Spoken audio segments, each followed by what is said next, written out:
What's going on, guys? Roma the Roamer here. I'm here with Insane Book Hustle, and in this video we're gonna do a little warehouse tour and talk about his journey 2 years in, how he started selling on Amazon, and look where he's at now.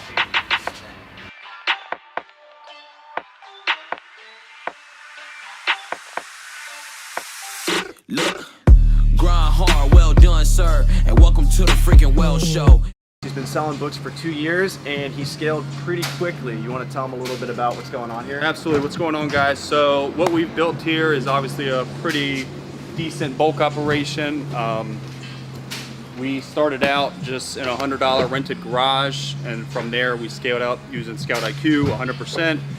And now for all of our scanning listing process, we're using a custom software. But if you look around, you can see like 2 years in the game. I know people 5 years in the game that are still going to thrift stores cherry picking, which is fine, but he went in hard. So you want to show him around real quick? Yeah. Let's walk around, guys. let's go check out the warehouse. All this is FBA stuff? All this is FBA stuff. Our lister can rack these up pretty well with no issues. 150 to 180 books you can list per hour, which is about a pallet a day. Nice. Is what we can produce out of here. We're trying to do 2 to 3 pallets a week sent to Amazon. Nice. So 2 to 3 FBA. Right. He's got a little tiny. Why are you considering merchant fulfilled? Well, because we can compare prices. So for MF, we can compare our FBA prices, and whichever one's more profitable, we can pull. Gotcha. So if we're comparing at a $6 MF FBA price, then we'll obviously list it as merchant fulfilled because it's more profitable for us. Gotcha. Look at this, guys. This is awesome. How fast? You said you're able to go through a Gaylord in 30 minutes? Yeah, I mean, it's average. We can knock out one Gaylord a half hour, so 2 every hour. If we have people that are really experienced, like Tommy up there, we can knock them out as quickly as 16 to 18 minutes. Who's faster, you or Tommy? Me, always. That's quick. Yeah, And we're then- going to get them there, though. You hear that? We're going to get you there, He's baby. faster than you, man. That? He said he's faster than you. I mean, look, I'm new to the operation. Oh, okay. I can't promise you that I won't surpass him at some point. So we're training Tommy up right now to do all our eBay stuff. So anything that we're restricted on, we can send to Roma the Roamer at restrictedinventory.com. Oh, yeah, I appreciate that. If we don't do that, or he's not accepting any more books, we can certainly sell them on eBay. Yeah. You're a hustler. There's this guy in the background. What's he doing? What he's doing right now, we sold him some media Gaylords. He's scanning through those right now. He's a bulk media CD seller. How'd you find him? Networking. We found him through networking on Instagram. Instagram. So we had a meetup that was in Madeira Beach, Florida. He was there along with a few other people. He came to the warehouse. We had a few Gaylords that were here, and he was like, hey, I'll take them. So he bought them, and now he's going to go through them and pick what he needs out. Posting what you do is huge, and it's not just for clout. It's not just for selling courses. It's not just for affiliate income. There's lots of networking opportunity that can come from posting. And it's interesting because what's your goal with Instagram? I don't have a goal right now. And that's already came from that. This arguably came from you posting on Instagram. Correct. I just wanted to show people what we were doing here and show them my whole journey.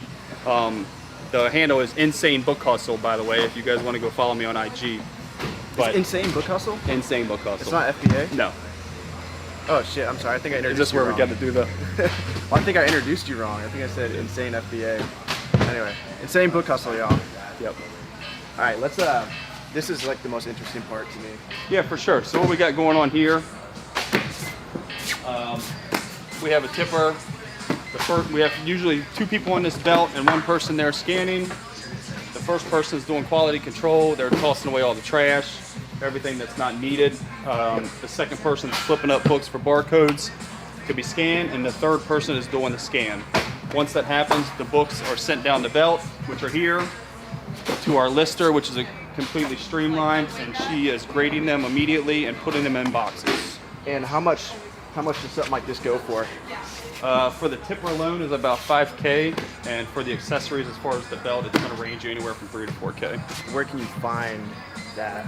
So mostly what we were doing is searching on eBay, Craigslist for other bulk sellers that are getting out of the game, or any like recyclers or anything that have tippers or textile places where you can get these items for cheap that are really used and work well. Where's a good place to actually get, like, because you have so many books here, where's a good place to start finding this many books at once? You can go anywhere you want. So we started off doing Goodwills, Salvation Armies. We were doing auctions at the Salvation Army. Guys, if you have a community center that's attached to your Salvation Army, they have auctions in the back of those warehouses.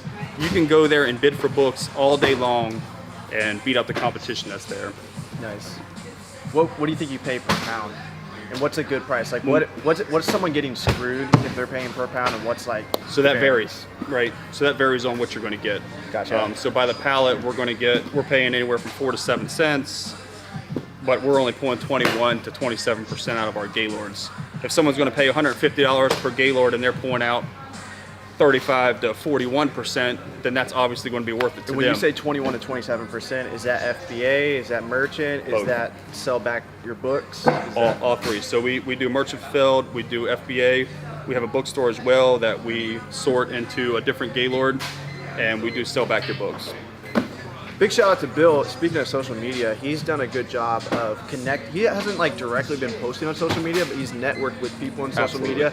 Like I just said that, and I was like, holy shit! I just like gave a plug to Bill, Mm-hmm. just like you gave a plug to restricted inventory, like Yep. inadvertently. And it's like hustle guys, post as much as you can, or if you don't even post, you can do like how Bill does, like sell back your books now. He's networked with everyone in the reselling community, so everybody knows about his service. He has. He's been at every single event that I've been to, even ones that I haven't been to, he's been at. It's a small community. I know you guys are watching this on YouTube and you think it's like way bigger, but it's pretty tight knit. At least the people that post a lot, because we all kind of know each other, and you're like, holy shit, like it's really not that big. Yeah, it's great. Any tips for people starting out bulk? Man, yeah, there's lots of tips. Make sure you have enough capital to start. Obviously, that's a big thing. What's a Capital's- number, top of your head? It depends on how much you want. So if you want to get half a truckload, which is going to be 12 Gaylords, it's going to cost you probably $500 to $600. This plus is a Gaylord shipping. right here. That's what a Gaylord. A Gaylord, looks like. these things right here, they hold 750 to 1,000 books, which equates to about 800 to 1,200 pounds, depending on what kind of books are in there. And you can expect to pay anywhere from 4 to 7 cents on these. So depending on how many you want, you have to go from there.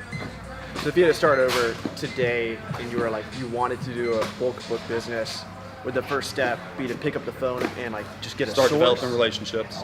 Okay. Immediately. Yep. Call every place that you know that has bulk books. And what we did, we found actually another source here. We actually have our recycler come Monday through Friday at 9 a.m. But we asked our recycler if he was getting books from anybody else, and he stated yes. We asked who it was. We went to that person that's local. He instantly had books for us, 12 to 15 Gaylords. We picked them up for $20 a piece, and it was great. So ask your local recyclers as well to see if they are getting recycling books. If they are, ask them for their source. Let them know that you're going to give them much more back than you are going to take from them, because obviously if they're getting recycling paper, books, or anything like that, they're going to want something in return. What about libraries? We never messed with libraries. It just wasn't in our business model. Gotcha. When we first started out, we used ScoutIQ to pretty much scan thrift stores, cherry picking everywhere we needed to, and we got to a point in our business to where we needed to scale. How long were you cherry picking for? Is that a week? A month? It only 2 lasted months? about 3 months. Okay. Yeah. And that was when you realized you're like, oh shit, I'm actually pulling a decent amount of inventory. Yeah, we made our first sale. The book was The Leadership of Lincoln, I think it was. It sold for $8.99. Gotcha. And we were like, oh man, you know, that gave me the go-ahead to just get it, man. Yeah. It's exciting, you know. It's exciting for new sellers that make their first sale and they're like, wow, you know, anything's really possible with this business. And it is, as you can see here. I mean, we're certainly not millionaires, nor will we ever be, but we're building a business, and that's what it's all about. I have 3 rules for people when it comes to a book business, and that when it comes to finding sources that are profitable and scalable. So if you actually want to build a book business rather than a book hustle, like you don't want to be locked down with the book hustle. Rule number 1 is replenishability. You want to be able to find the books over and over again, which bulk allows you to do. Number 2 is exclusivity.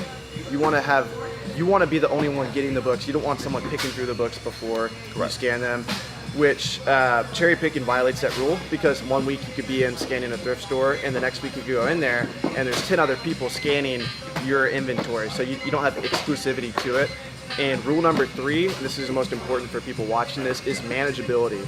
So you have to be able to manage what you get. A lot of people are gonna watch this and get super excited. I was a kid like this where I would go out and I would get a truckload of books and I'd be like, all right, what the hell am I gonna do now? Right. I don't even have a storage unit. I'd be like scanning them in the truck. I'd be like, this is great, but I can't manage it. So my time, I actually made less money per hour trying to do bulk when I didn't have the space for it than just going out and cherry picking. Right, So absolutely. I think that's huge. About the relationships, do you know who Jim Rohn is? I don't. You know who Tony Robbins is? Absolutely. Okay, so Tony Robbins had a mentor called Jim Rohn. He talks about the more value you add to the marketplace, the more you get paid. So when it comes to relationships, how are you providing value for the other party? Because reselling is oftentimes looked at as a valueless space. We take an item and we resell it. People are like, you're not adding any value. How are you adding value to the suppliers?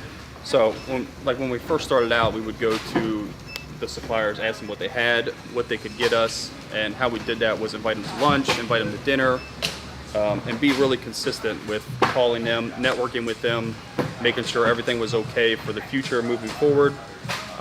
Like I said, we called for months and months and months before we even developed our first source. Gotcha. It was 3 to 4 month time frame before we did that, and we spoke to the same person over and over again until he finally said yes. And we've developed every relationship after that based off of that one relationship. So in what way are you providing value for him? So Like you're obviously taking the books. He might not have another outlet for it. yeah. So he has other sellers that he provides to, and they have a huge warehouse space that they have to, keep space to keep operating. So when they have a truckload ready for us, which comes out to 44 or 48 Gaylords, and he says, hey, we need this shipment gone and we need to take it now, we will have a truck there within 3 hours to pick that up, and the invoice is paid on that day. Gotcha. So now he has the room that he needs in his warehouse. I'm making money off the books that he's giving me, and he can continue to operate his business as well. Right. When we were in the office, you were talking about how when a source calls you up, you just take it. You're just like, yes. Absolutely. And Absolutely. so you're providing value in the sense that they could deal with someone else who's not going to take the inventory. You could Yes. deal with someone who's like, oh, not today, not this week. So you're providing value in that you are an outlet every day. Yep. 100%. All they need to do is call you, and you will be the man to come and pick it up. And they know that. Yeah. So would you recommend when people are starting out, just take everything? Absolutely. Take as much as you can until you reach a point to where you can't do it anymore. I would take every single thing that you can. What's the red flag? Like when you start scanning through a Gaylord and you're like, we should never do this again? As far as percentage-wise, Yeah. you mean? Or profit-wise, maybe you pull a high percent, but it's like not that profitable. Like what? I mean, I guess percentage-wise, what do you want to pull, and then what profit are you kind of aiming for? Because those are two things. Yeah. So we don't really have a specific profit margin that we're going to stick to, but what we get out of the Gaylords that we have is typically about 21 to 27%, like I mentioned before. It really just depends on the business model that you have. So if you're getting 14%, but that's covering your overhead and you're able to pay yourself and your employees at that time if you have any, then it's just something that you have to consider in your business. Gotcha. When it goes to hiring employees, like I'm super impressed, by the way, man. Thank you. With the way the team's working. Yep. Do you have any past experience in hiring people? I know you were in the Army. Yes. So you probably. I don't have experience in hiring people, but I have leadership experience. Gotcha. I was in the military for 8 years. I was also a police officer where I used to live, and that leadership's built over time. It's just how you treat the employee and how you just be transparent with them about what we're doing.